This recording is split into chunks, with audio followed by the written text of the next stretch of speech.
FAT 2급 41회 이론 문제풀이를 시작하겠습니다. 40회는 코로나로 인해서 시험이 취소됐어요. 그거는 다들 알고 계실 거라 생각하고, 그러면 이제 1번 문제부터 보겠습니다.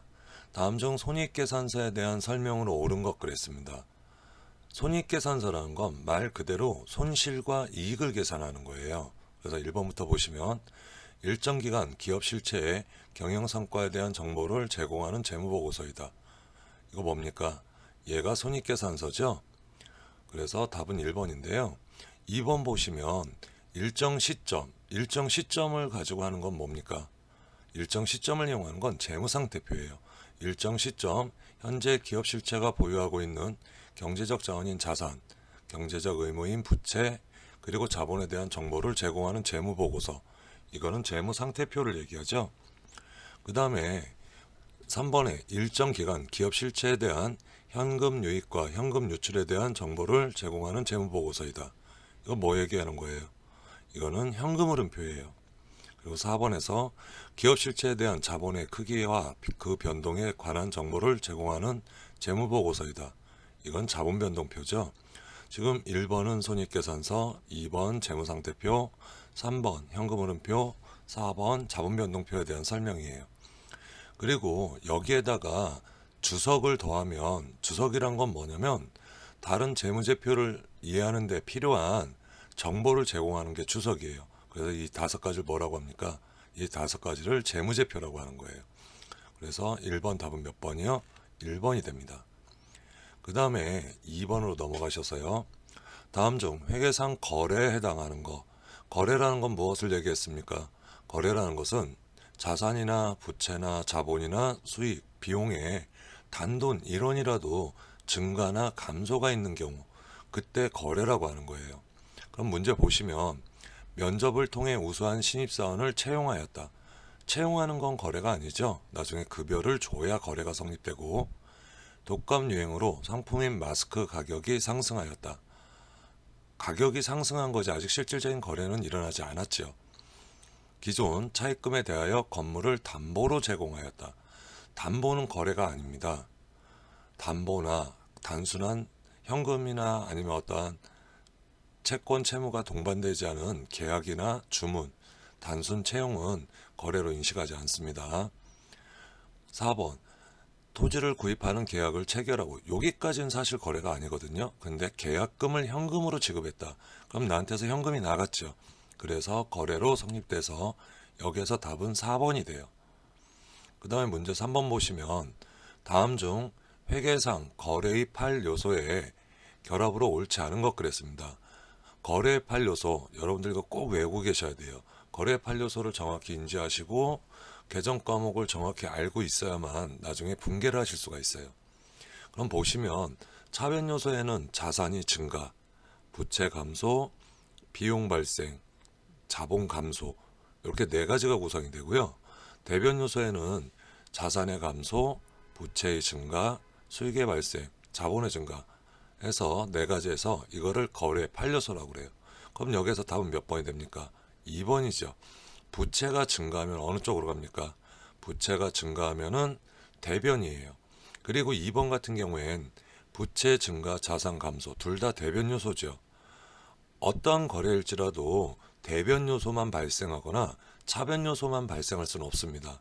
차변 요소가 발생하면 반드시 대변 요소가 발생을 해요. 그걸 뭐라고 합니까? 거래 이중성이라고 하죠. 그래서 이거 기억을 해 두시고요.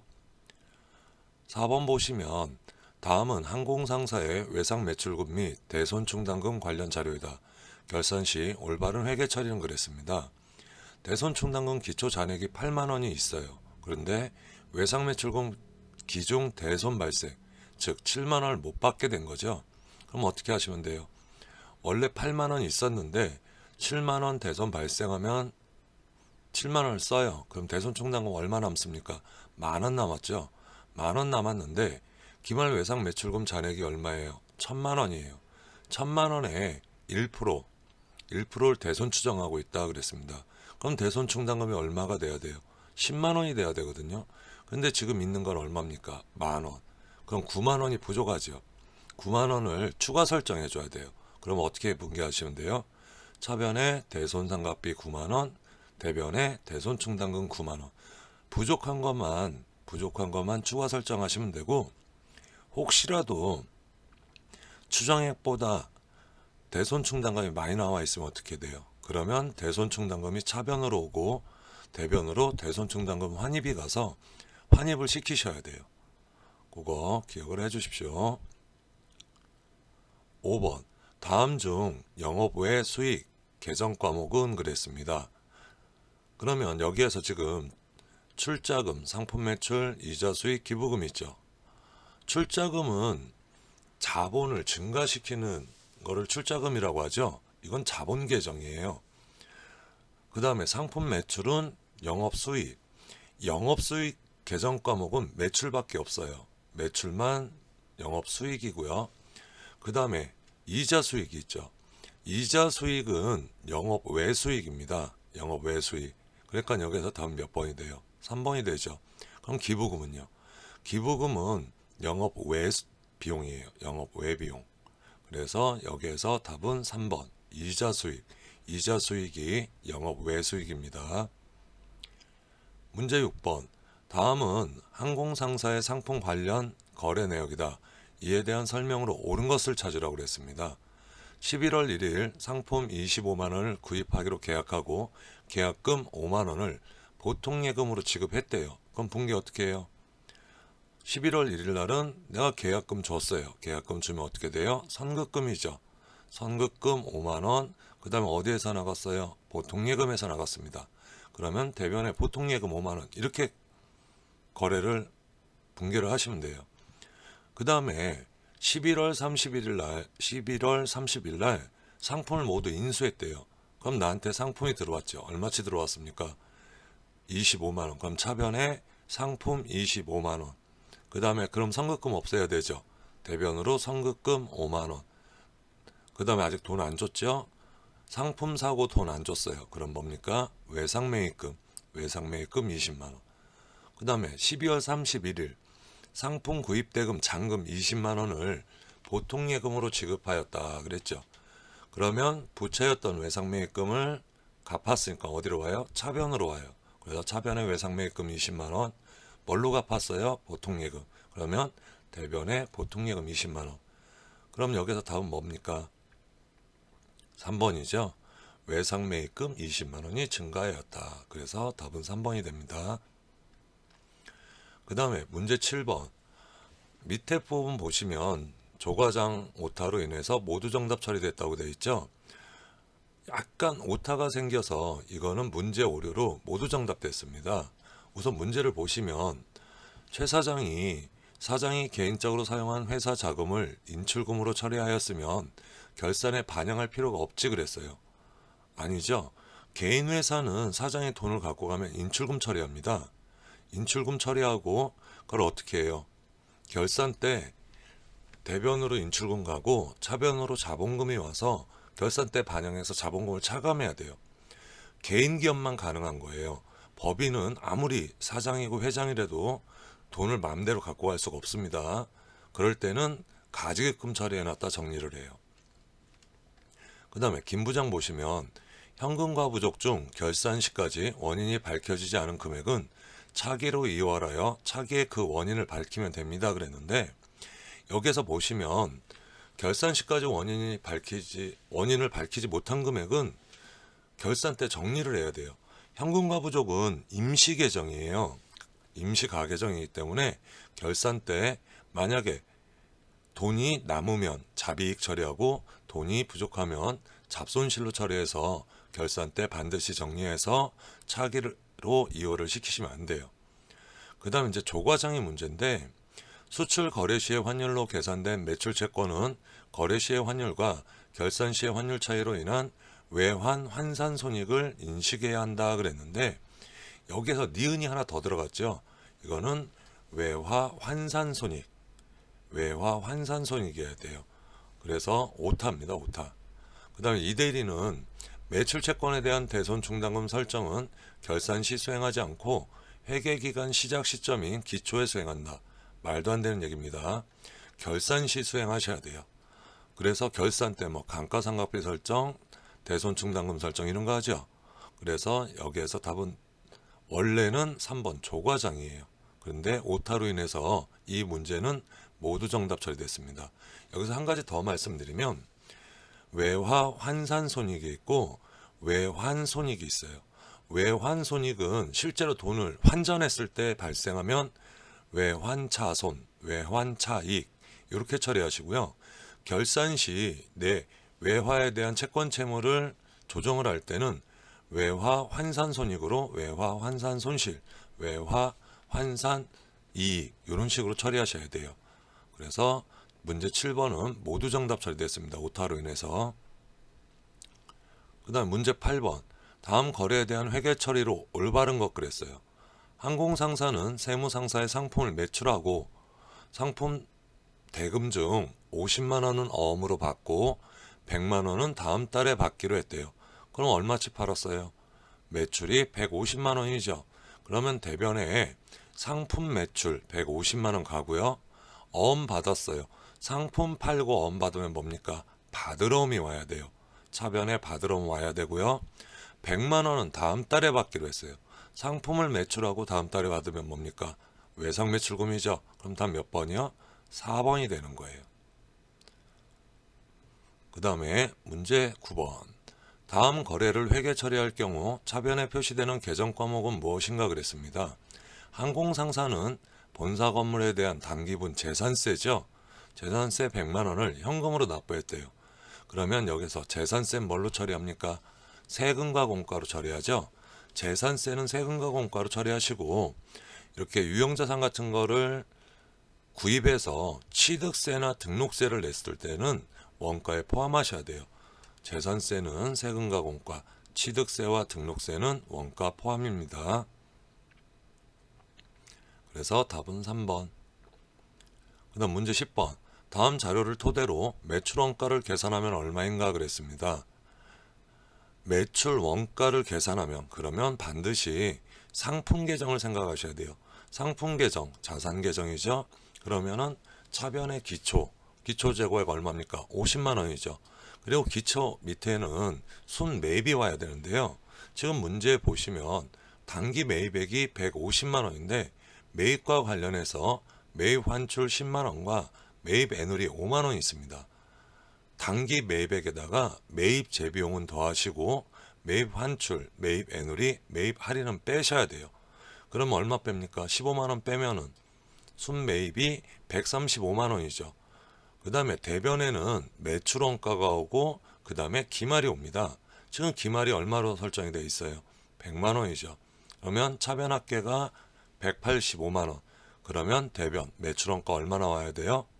85만 원 나오시면 되는 거예요. 85만 원. 그 다음에 문제 11번. 다음 거래와 관련된 계정 과목은 그랬습니다. 사업주가 회사 자금으로 개인적 용도로 사용할 승용차를 구입하였다. 사장이 지 멋대로 사용할 승용차 샀대요. 그럼 이거 뭘로 처리합니까? 인출금 처리하셔야 돼요.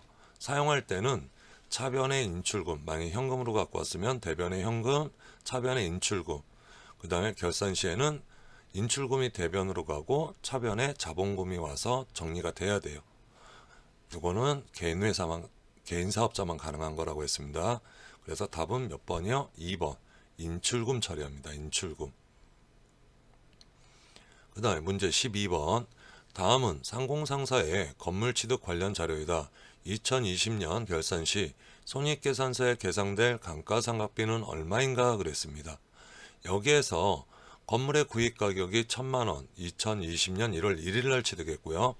건물 구입과 관련하여 중개수수료 얼마 줬습니까? 100만 원, 취득세 50만 원 납부했대요. 그리고 건물에 대한 화재 보험에 가입하고 보험료 30만 원 납부했습니다. 그러면 여기에서 1,000만 원에다가 중개수수료하고 취득세는 더해 주셔야 돼요. 그래야 취득 원가가 나와요. 그리고 여기에서 또 뭐라고 했습니까? 건물의 내용 연수는 5년, 잔존가치 영원, 정액법으로 생각한다 그랬죠. 정액법이 뭡니까? 정액법은 정해진 금액대로 감가상각한다 그래서 정액법이라고 하는 거예요.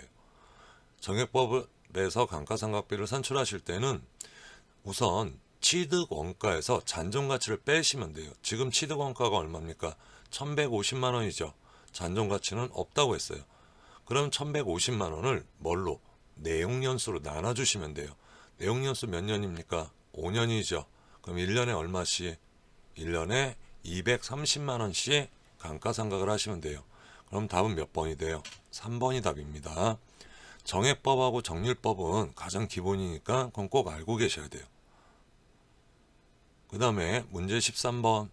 다음은 항공상사의 단기매매 증권 취득 관련 자료이다. 이에 대한 회계 처리의 영향으로 옳은 것 그랬어요. 한 주당 액면이 5,000원인 주식회사 대한의 주식 100주를 한 주당 만원에 현금 취득하고 매입 부대 비용 10만원을 현금으로 지급하다 그랬습니다. 그럼 이거 분계를 어떻게 할지 생각을 해봐야 되죠. 어떻게 하셔야 돼요? 단기매매 증권 샀으니까는 차변에 단기매매 증권이 100만원이 오고요. 자산 증가. 그 다음에 매입 부대 비용 10만원이 있는데 이거 어떻게 처리하셔야 돼요? 수수료 비용으로 처리해야 되죠. 그래서 수수료 비용 10만원. 그 다음에 이거 둘 다 어떻게 했습니까? 현금으로 지급했죠. 그러면 대변에 현금 110만원 이렇게 처리하시면 돼요. 그러면 자산은 100만원 증가하고 110만원 감소했으니까 10만원 감소죠. 그 다음에 수수료 비용 10만원 발생했습니다. 그러니까 답은 몇 번이에요? 4번이 되는 겁니다. 문제 14번. 다음 거래와 관련된 가장 적합한 계정 과목은 그랬습니다. 회사 업무용 승용차의 주유비, 엔진오일, 전기 주차료 같은 거 현금으로 지급했대요. 이거 뭡니까? 주차비나 아니면 고속도로 통행비나 차 수리비, 주유비, 뭐 검사, 차량 검사비 있죠? 이런 거는 차량 유지랑 관련이 되어 있습니다. 그래서 이거 뭘로 처리해요? 차량 유지비 처리하시면 됩니다. 그 다음에 15번. 다음 중 영업이익을 계산할 때 필요하지 않은 것 찾으라고 그랬죠. 영업이익은 어떻게 계산해요? 손익계산서 구조를 알고 계셔야 되는데 매삼판 영삼 법법당, 즉 무슨 얘기입니까? 매삼, 매출액에서 매출 원가를 빼시면 뭐가 나와요? 매출 총이익이 나와요. 그 매출 총이익에서 판매비와 관리비를 빼시면 영업이익이 나오겠죠. 지금 영업이익을 계산할 때 필요하지 않는 거 그랬어요. 그러면 1번 접대비. 접대비는 어디로 들어가요? 판매비와 관리비에 들어갑니다. 그 다음 매출액. 가장 위에 있으니까는 영향을 미치죠. 매출원가 두 번째 있습니다. 4번에 유형자산 처분이익. 유형자산 처분이익은 영업 외수익이에요. 아까도 말씀드렸듯이 영업이익은 한 가지밖에 없다고 그랬습니다. 뭐요? 매출액. 그래서 여기에서 답은 몇 번이 돼요? 4번이 됩니다. 그리고 손익계산서의 구조는 꼭 알고 계셔야 돼요. 외우실 때 그냥 매삼판 영삼 법법당이다 이렇게 해서 앞 글자만 쭉 외우셨다가 나중에 문제풀이 하실 때 나머지를 써서 처리를 하시면 돼요. 이렇게 해서 답은 4번 꼭 기억하십시오. 수고하셨습니다.